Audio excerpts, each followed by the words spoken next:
तो बात करेंगे एक्टिव पैसिव वॉइस की कि एक्टिव और पैसिव वॉइस हम किस तरीके से बना सकते हैं। तो ध्यान रखें, एक्टिव एंड पैसिव वॉइस आपका टॉपिक है और सभी स्टूडेंट जो इस बात को ध्यान रखेंगे कि वॉइस जो होती है दो प्रकार की होती है, ठीक है, एक एक्टिव और एक पैसिव। पहली एक्टिव वॉइस होती है और दूसरी पैसिव वॉइस होती है। पॉइंट है हमारा कि एक्टिव वॉइस में क्या होता है कि एक्टिव वॉइस में वर्ब द्वारा सब्जेक्ट को प्रधानता दी जाती है। सब्जेक्ट कौन होता है? कर्ता।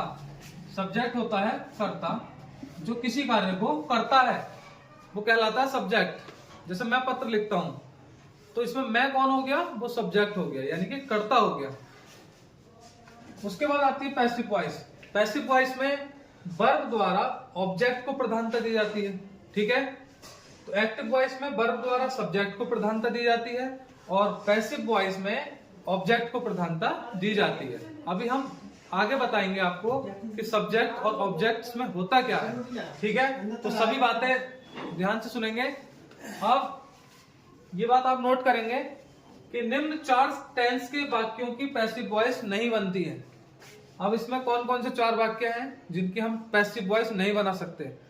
टोटल हमारे 12 होते हैं टेंस। अब इसमें 8 की तो बनती है लेकिन 4 की नहीं बनती। अब वो 4 कौन कौन से हैं? वो 4 जो हैं ध्यान से सुने। पहला है प्रेजेंट परफेक्ट कंटिन्यूअस, दूसरा है पास्ट परफेक्ट कंटिन्यूअस, तीसरा है फ्यूचर कंटिन्यूअस और चौथा है फ्यूचर परफेक्ट कंटिन्यूअस, ठीक है। ये बात आप ध्यान रखें कि एक्टिव पैसिव जब भी हम बनाएंगे तो 4 टेंस ऐसे हैं जिनकी पैसिव वॉइस कभी भी हम नहीं बनाते हैं, ठीक है। ये इसका रूल है।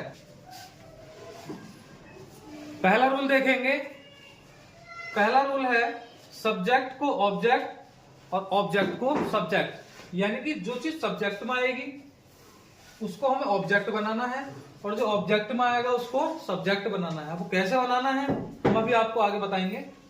दूसरा है नए ऑब्जेक्ट से पहले बाई लगाना। ये इसका रूल है। जब भी हम एक्टिव पैसिव वॉइस बनाएंगे ऑब्जेक्ट से पहले हम क्या लगाएंगे? बाई लगाएंगे, जो नया ऑब्जेक्ट होगा उससे पहले। तीसरा है टेंस के अकॉर्डिंग हेल्पिंग वर्ब लिखना, यानी कि टेंस देखना है हमको किस प्रकार का टेंस है। प्रेजेंट परफेक्ट प्रेजेंट इंडेफिनिट का है या पास्ट इंडेफिनिट का है, किस टाइप का टेंस है उसके अनुसार जो है हम क्या लगाएंगे? Helping verb. हेल्पिंग वर्ब क्या होती है? हेल्पिंग वर्ब होती है is, am, are, was, were, will, shall, can, could. ये सभी हमारी हेल्पिंग वर्ब कहलाती हैं, ठीक है। इस बात को ध्यान रखें और ये जो समझाया गया है आपको सभी इसको नोट भी करते रहें। तीसरा है टेंस के अकॉर्डिंग हेल्पिंग वर्ब लिखना और चौथा है एक्टिव वॉइस के मुख्य वाक्य की मुख्य क्रिया की थर्ड फॉर्म, यानी कि जब भी हम पैसिव वॉइस बनाएंगे तो पैसिव वॉइस बनाने के साथ साथ क्या करना है? जो वर्ब आएगी, जो वर्ब हमारी चाहे आपको फर्स्ट फॉर्म में दे रखी हो या सेकंड फॉर्म में दे रखी हो, लेकिन जब हम उसको पैसिव वॉइस में चेंज करेंगे तो चेंज करते समय क्या करना है? वर्ब की थर्ड फॉर्म लिखनी है हमको। कौन सी फॉर्म लिखनी है? Third form. कोई सा भी आप सेंटेंस की जब पैसिव वॉइस बनाएंगे तो हम वहां मेन वर्ब की थर्ड फॉर्म का प्रयोग करेंगे, ठीक है। बात करेंगे प्रेजेंट इंडेफिनिट टेंस, जिसको हम सिंपल प्रेजेंट के नाम से भी जानते हैं। अब इसका जो रूल है वो ध्यान से सुने कि इस टेंस में सब्जेक्ट के अनुसार इज, एम, आर के साथ वर्ब की थर्ड फॉर्म का प्रयोग होता है, ठीक है। अब जैसे मान लो सेंटेंस है आई रीड ए बुक। ये सेंटेंस कौन से टेंस का है? ये है प्रेजेंट इंडेफिनिट टेंस का, ठीक है। तो हमने बताया था कि जो सबसे लास्ट में है क्या है? A book. ये सब्जेक्ट है इस सेंटेंस का, ये सब्जेक्ट है एक्टिव वॉइस का, ठीक है। तो ये हो गया हमारा सब्जेक्ट और ये हो गया ऑब्जेक्ट। तो सबसे पहले लिखेंगे हम क्या? ए बुक, ठीक है, याद रखना ए बुक।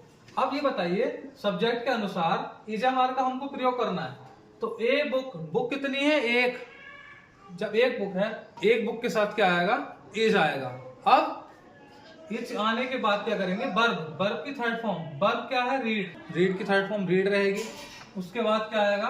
बाई, और उसके बाद जो हमारा सब्जेक्ट था वो ऑब्जेक्ट में बदल जाएगा, यानी कि बाई मी, ठीक है।